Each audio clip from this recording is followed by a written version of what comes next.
ప్రపంచ దేశాలను నిత్యం కలవరపెడుతున్న రష్యా ఉక్రెయిన్ యుద్ధం రోజు రోజుకు భీకర రూపాన్ని దాల్చుతోంది. గత 4.5 ఏళ్లకు పైగా నిరంతరంగా కొనసాగుతున్న ఈ మహా విధ్వంసంలో ఇప్పుడు ఉభయ దేశాలు వ్యూహాత్మకంగా తమ మిలిటరీ ఆపరేషన్స్ని మరింతగా స్పీడప్ చేశాయి. ముఖ్యంగా బ్లాక్ సీ ఈ జలాలతో పాటుగా సరిహద్దు ప్రాంతాలను నిత్యం పేలుళ్ల శబ్దాలతో దద్దరిల్లిపోతున్నాయి.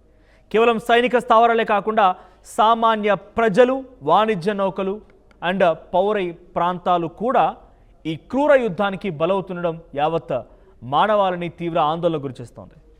ఈ ఘర్షణ కేవలం 2 దేశాల మధ్య భూభాగాల కోసం జరుగుతున్న పోరాటం మాత్రమే కాదు, ప్రపంచం జియోపొలిటికల్ ల్యాండ్స్కేప్ మొత్తాన్ని కూడా మార్చే ఒక వినాశకరమైనటువంటి శక్తి ప్రదర్శనగా మారుతోంది.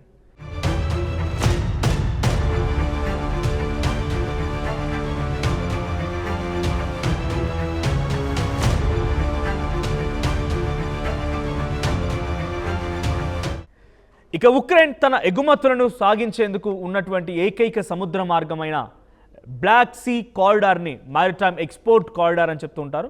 పూర్తిగా ధ్వంసం చేయడమే లక్ష్యంగా రష్యా తన దాడులను విపరీతంగా పెంచింది.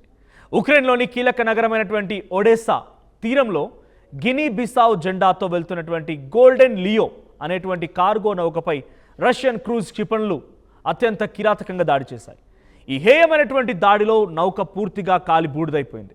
వెంటనే రంగంలోకి దిగినటువంటి రెస్క్యూ టీమ్స్ రాత్రంతా అక్కడ ఎఫర్ట్స్ పెట్టినప్పటికీ ప్రాణాలని మాత్రం కాపాడలేకపోయాయి.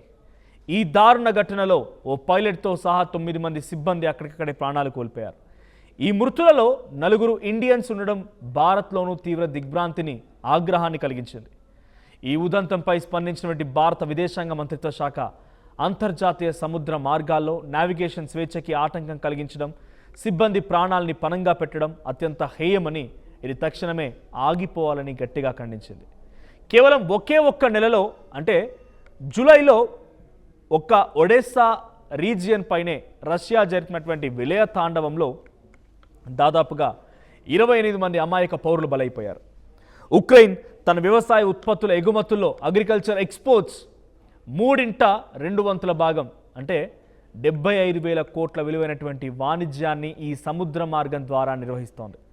కీవ్కు ఇదే ప్రధాన ఎకనామిక్ లైఫ్ లైన్ కావడంతో దీనిని దెబ్బతీసేందుకు మాస్కో ఈ కుట్రకు తెరలేపింది. మరోవైపు ఈ దాడులను తిప్పికొట్టేందుకు ఉక్రెయిన్ డ్రోన్ ఫోర్సెస్ ఇవి కూడా తమ పరాక్రమాన్ని చాటుతూ ఉన్నాయి.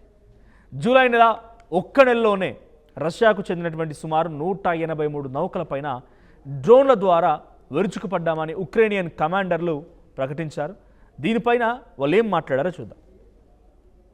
Я дякую усім з вас, хто реально допоміг Україні цей рік після попередньої такої наради зробити дійсно цей рік результативним. Ми багато пройшли разом. Дякую вам.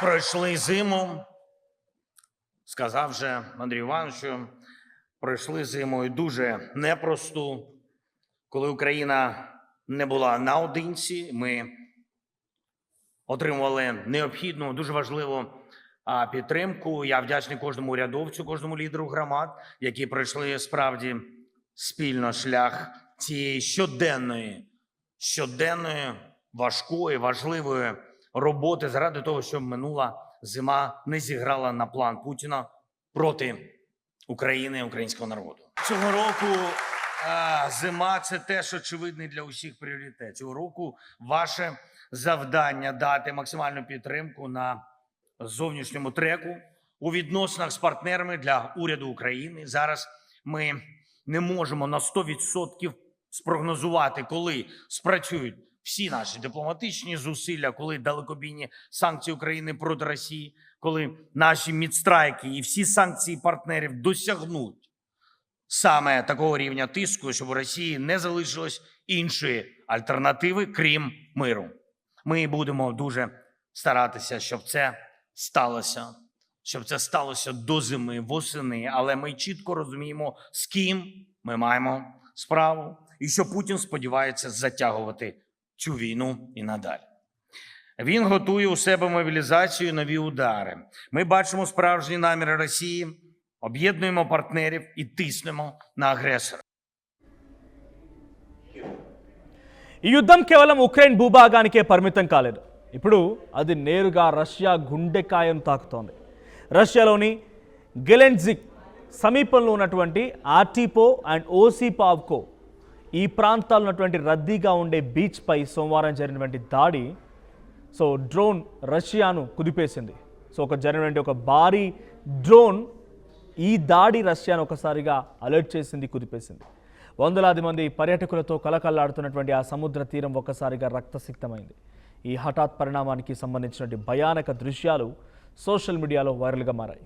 ఈ ఘోర ప్రమాదంలో 3 చిన్నారులు సహా 7 పౌరులు దుర్మరణం చెందగా మరో 40 మందికి చాలా తీవ్రంగా గాయాల పాలయ్యారు.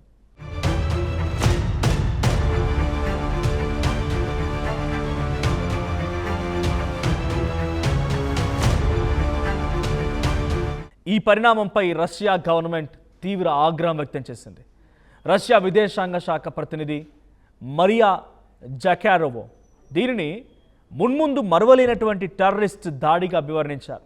ఉద్దేశపూర్వకంగానే ఉక్రెయిన్ పౌరులను టార్గెట్ చేసిందని, వెస్టర్న్ కంట్రీస్ అండతోనే ఇటువంటి దాడులు జరుగుతున్నాయని మండిపడ్డారు. ఒకసారి ఈ సంఘటనపై రష్యన్ ప్రెసిడెంట్ పుతిన్ మాట్లాడుకొచ్చారు. పుతిన్ ఏం మాట్లాడారు చూద్దాం.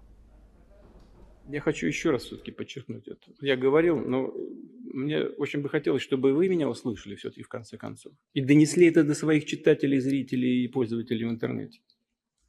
Но вы понимаете или нет, что если Украина будет в НАТО и военным путем будет возвращать себе Крым, европейские страны автоматически будут втянуты в военный конфликт с Россией. Конечно, потенциал объединенной организации НАТО и России несопоставим. Мы понимаем. Но мы также и понимаем, что Россия одна из ведущих ядерных держав. По некоторым компонентам, по современности даже многих опережает. Победителей не будет. И вы окажетесь втянутыми в этот конфликт помимо своей воли.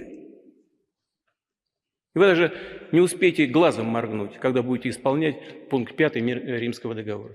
Господин президент, конечно, не хочет этого развития. И я не хочу. И я не хочу. Поэтому он здесь и находится, и мучает меня уже 6. మరోవైపు ఈ ఘటనపైన ఉక్రెయిన్ నేరుగా స్పందించినప్పటికీ, అంటే ఎటువంటి రియాక్షన్ అటువైపు లేకపోయినప్పటికీ, ఉక్రెయిన్ అధ్యక్షుడు వ్లాదిమిర్ జెలెన్స్కీ ఆయన మాత్రం మాస్కోకు శాంతి మార్గం ఒకటే, శరణ్యమయ్యేలా తమ సైనిక దౌత్య ఒత్తిడి నిరంతరం కొనసాగుతుందని కుండబద్దలు కొట్టారు. రష్యాలోని చమురు శుద్ధి కర్మాగారాలు అంటే ఆయిల్ రిఫైనరీస్ కానీ, లాజిస్టిక్స్ హబ్స్ను టార్గెట్ చేస్తూ ఉక్రెయిన్ చేస్తున్నటువంటి లాంగ్ రేంజ్ డ్రోన్ దాడులు రష్యా మొత్తాన్ని ఉక్కిరిబిక్కిరి చేస్తున్నాయి. మరోవైపు ఉక్రెయిన్పై రష్యా తన ప్రతీకార దాడిని మరింత ఉధృతం చేసింది. కేవలం 90 నిమిషాల వ్యవధిలోనే జిపోర్జియా ప్రాంతంపై రష్యా యుద్ధ విమానాలు ఏకంగా 8 శక్తివంతమైన గ్లైడ్ బాంబులని ప్రయోగించి సర్వనాశనం చేశాయి. ఈ భీకర వైమానిక దాడిలో ఓ వృద్ధురాలు ప్రాణాలు కోల్పోగా 31 మంది తీవ్రంగా గాయపడ్డారు. ఇదే సమయంలో క్రిమియా ప్రాంతంపై ఉక్రెయిన్ జరిపినటువంటి ప్రతీకార దాడుల్లో మరో 3 కూడా మరణించినట్టుగా తెలుస్తోంది. ఐక్యరాజ్య సమితి రిపోర్ట్స్ ప్రకారంగా ఏప్రిల్ 2022లో ఆ తర్వాత నుంచి ఉక్రెయిన్లో పౌరుల మరణాలు ఈ జూన్లోనే అత్యధిక స్థాయికి చేరుకున్నాయి. కనీసం 293 మంది చనిపోగా 1990 మంది గాయపడ్డారు. రష్యా రాజధాని మాస్కో వైపు ఉక్రెయిన్ ఒకే రాత్రి 400 డ్రోన్లను ప్రయోగించడం, దానికి ప్రతిగా రష్యా భీకర గ్లైడ్ బాంబులతో విరుచుకుపడడం చూస్తూ ఉంటే పరిస్థితి ఎంతటి దారుణంగా మారిందో అర్థం చేసుకోవచ్చు. ఒక్కసారి ఈ పరిణామాలు నిశ్చితంగా పరిశీలిస్తే ఈ యుద్ధం ఒక ప్రమాదకరమైనటువంటి మలుపు తిరుగుతుందని స్పష్టమవుతోంది. రష్యా కేవలం ఉక్రెయిన్ను సైనిక పరంగానే కాకుండా ఆర్థికంగా పూర్తిగా కోలుకోలేని విధంగా దెబ్బతీయాలని చూస్తోంది. బ్లాక్ సీ ఎగుమతులను నిలిపివేయడం ద్వారా ఉక్రెయిన్ ఖజానాను ఖాళీ చేయాలన్నదే మాస్కో ఎజెండా. అయితే ఉక్రెయిన్ తన వద్దున్నటువంటి పరిమితి వనరులతో రష్యాపై విజయం సాధించేందుకు లాంగ్ రేంజ్ డ్రోన్ దాడి వ్యూహాన్ని నమ్ముకుంది. రష్యా అంతర్భాగంలోకి డ్రోన్లను పంపడం ద్వారా రష్యా ప్రజల్లో భయాందోళనకు సృష్టించడం, పాలకులపై ఒత్తిడి పెంచడమే కీవ్ లక్ష్యంగా కనిపిస్తోంది. మహాభారతమైన, రామాయణమైన ఏ యుగంలో ఏ యుద్ధానికైనా యుద్ధనీతితో పాటుగా నియమాలు కూడా ఉంటాయి. కానీ యుక్రెయిన్ రష్యా యుద్ధంలో మాత్రం no rules, only rude attacks మాత్రమే కనబడుతూ ఉన్నాయి. సరిహద్దులోని బీచ్లు, రద్దీగా ఉండే పట్టణాలు, వాణిజ్య నౌకలు టార్గెట్గా అవుతుండడంతో ఇక అంతర్జాతీయ మానవ హక్కులు సంఘాలు కూడా తీవ్రంగా ఆందోళన వ్యక్తం చేస్తూ ఉన్నాయి. యుద్ధం ఇలాగే కొనసాగితే రాబోయే రోజుల్లో ఏం జరుగుతుందోనన్న టెన్షన్ అటు రష్యన్లో ఇటు ఉక్రెయినియన్స్లో కూడా రోజు రోజుకి పెరుగుతోంది. రాబోయే నెలలో వాతావరణం మారినప్పటికీ ఉభయ దేశాలు శాంతి చర్చల వైపు వచ్చే సూచనలు కనిపించడం లేదు. ఇరు దేశాలు తమ శక్తి సామర్థ్యాలను పూర్తిగా రంగరించి మరింత పెద్ద ఎత్తున దాడులకు పాల్పడే అవకాశాలు ఉన్నాయి. మరోవైపు ఉక్రెయిన్ పశ్చిమ దేశాలు అందిస్తున్నటువంటి అత్యాధునిక క్షిపణులు ఆయుధ సహాయం మరింత పెరిగితే రష్యా భూభాగంపై ఉక్రెయిన్ దాడులు మరింత వినాశకరంగా మారవచ్చు. దీనికి ప్రతీకారంగా రష్యా మరింత కఠినమైన వైమానిక దాడులకు తెగబడే ప్రమాదం కూడా ఉంది. బ్లాక్ సీ మార్గంలో అస్థిరత కొనసాగితే అంతర్జాతీయ మార్కెట్లో ఆహార ధాన్యాలు ధరలు అకస్మాత్తుగా పెరిగిపోయే అవకాశం ఉంది.